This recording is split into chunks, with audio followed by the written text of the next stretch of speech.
15, I don't remember. About 10 years ago. Georgi room in the second floor before. I don't remember.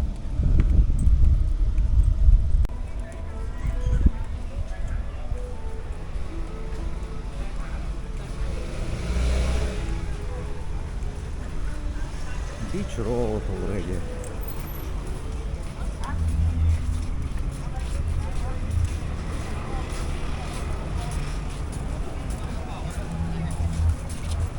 Here also street foods. I don't know. How much is one? 50 baht. 50 baht. Okay. 50. Okay, one. หมูนะสั่ง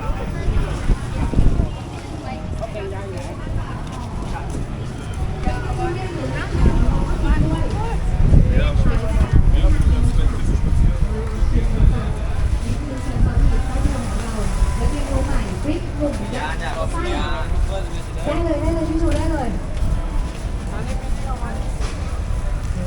แอมเห็นเมื่อวานมีแบบเบอร์มีชีสด้วยเหรอคะแล้วก็เป็นแบบมายองเนสแล้วก็ราดซอสโอ้โหเรียกว่าครบจัดเต็มจริงๆจะให้เลยให้เลยถัดมาเลยค่ะMy Mushroom My Mushroom โอ้โห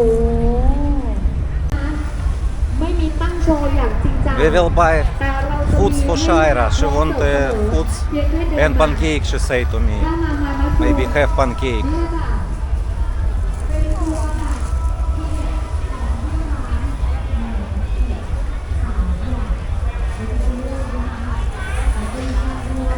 หรือว่าใครชอบทำแบบนี้เลย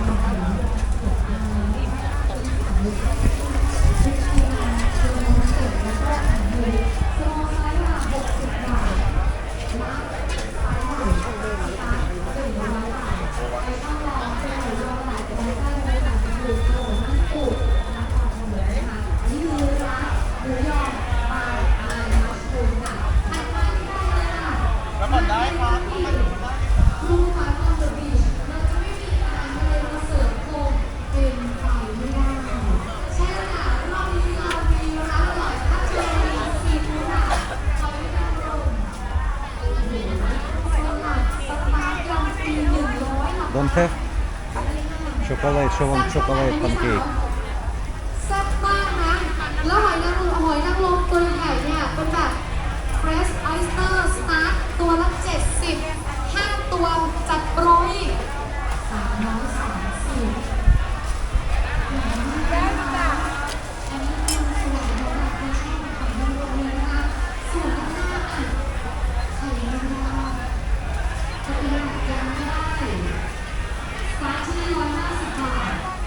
หรือถ้าเป็น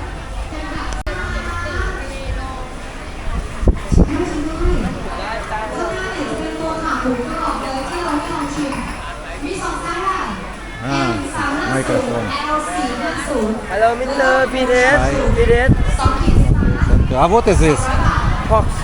Ah, pork. Okay, okay, okay. Pires. Oh, no, it's I take video only. Okay, thank you. เด็กเนี่ยสวสูงวัยทานได้หมด ซื้อไปทานได้หมด เก็บได้ เอามาอุ่นในเซตนะ เราจะมีน้ำจิ้มเสิร์ฟครบ และยังมีน้ำพริก วันนี้เราจะมีน้ำพริกถึง5 อย่าง อยากได้ตัวไหนมาเลยจ้ะ พี่แจ็คจัดเต็ม อุ๊ย เราได้กระดิ่งอ่ะ หมายความว่า ลูกค้า Here, pancake maybe. 10 ขา Roti banana. Yes.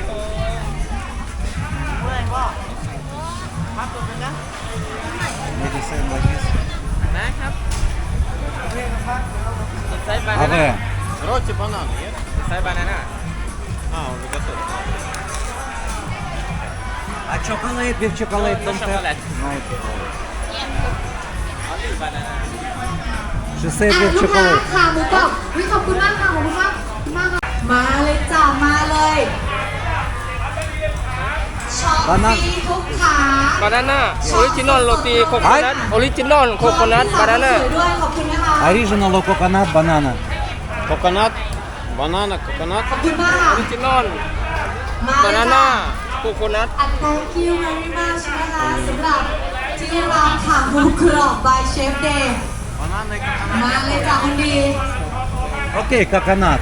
โคโคนัทวะ ใครไวใครได้เลยนะลูกค้านะโอเดือดจริงๆ แล้วถ้าใครมาตรงนี้แล้วอย่าลืมอาหารเดือดของเราลานาด้วยนะ อันนี้ส่งตรงกันมาเลย แล้วน้องบอกเนี่ยไส้หัวจิ๋วเบบี้ค็อกเทลหนูเพิ่งมาเลยนะคะ เราขายเป็นขีดค่ะสตาร์ท60 บาทต่อ 1 ขีด แคปหมูก็มา ตัวน้ำพริกหนุ่มที่ต้องทานคู่กันกับแคปหมูก็มีร้านแม่เสมียน และชิม ล ก่อน อง นะ ลองชิมพร้อมๆกันกับขนมสาลี่เราและเรียนเป็นขนมสาลี่แป้งแบบแป้งเค้กนะคะฟูๆนิ่มๆเริ่มต้นที่แค่50 บาทเท่านั้นเองแล้วมีเป็นหัวทอดกรอบเอาหน่อยนะอันนี้ก็สาม50 บาท โอ้ยขนาด เนื่ นี้ องจากว่าตอนนี้ต้องจัดร้านขายขายลูกค้า 20, 20. ใครอยากชิมอะไรนะคะขนมสาลี่ถุงเดียว50 เอาเข้า20 บาท Ah, this 20, this 20. This one 20, yes?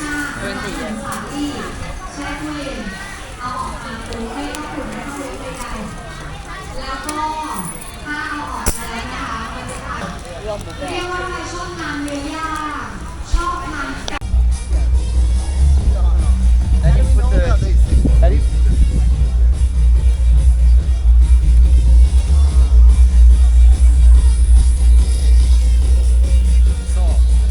Ага, соп.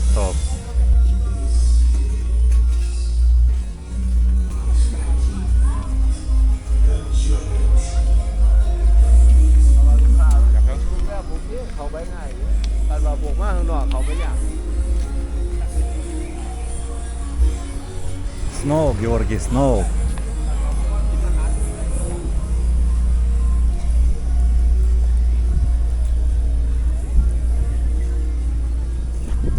Today we seen our subscriber. He live in Pattaya already 2 years. John. We talk with him in Starbucks Central Festival. He said for him more interesting in Pattaya. But he going to also to Angeles, traveling to Angeles.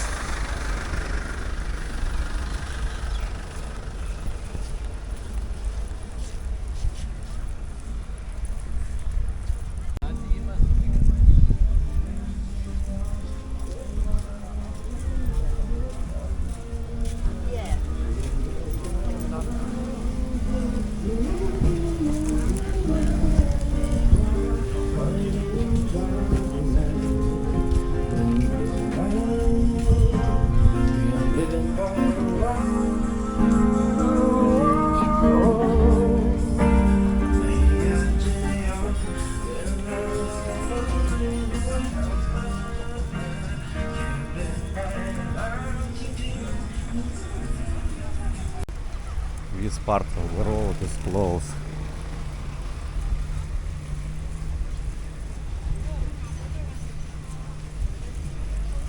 And later we will close also all road.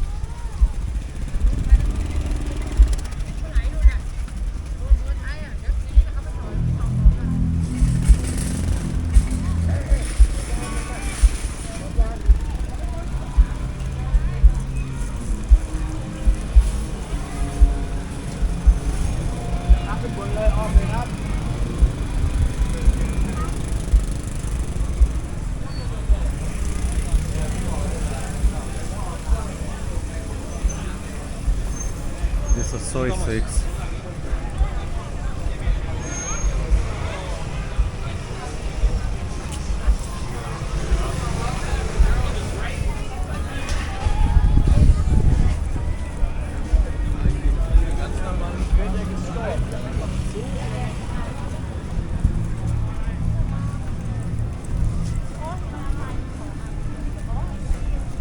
Sexy Bay Beach Bar.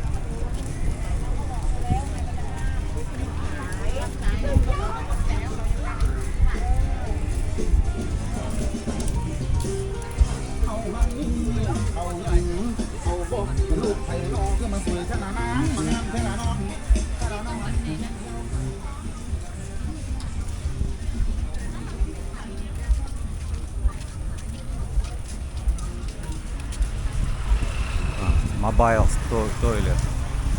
This is mobile toilet.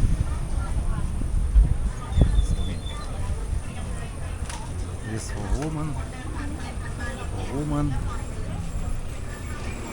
there for men, and this is for men. Men's here. เพื่อเพศเนี่ยสมุนไพรเนี่ยไปที่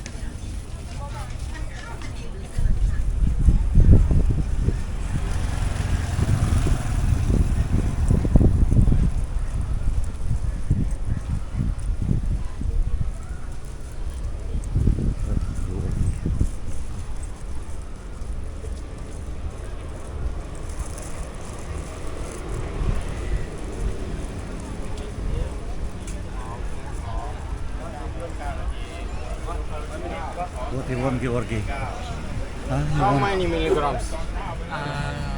30 milligrams. Huh? 30. 30. And this? 50. Price? 150 baht, 250 baht.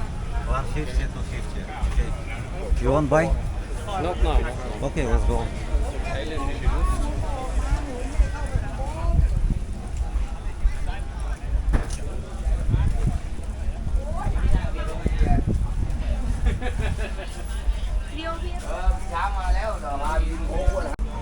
So many bloggers here filming.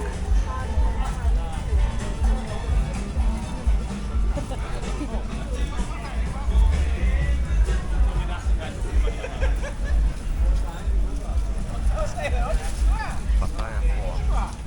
Soy pho.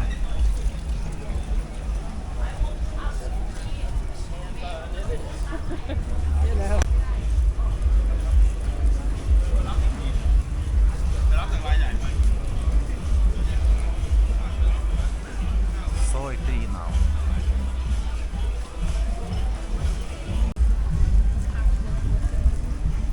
This is soy 2. Soy 2.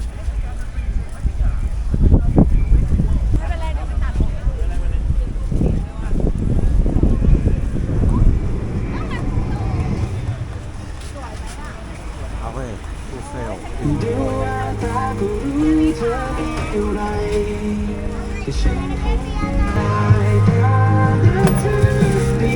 ใส่ปิดทาง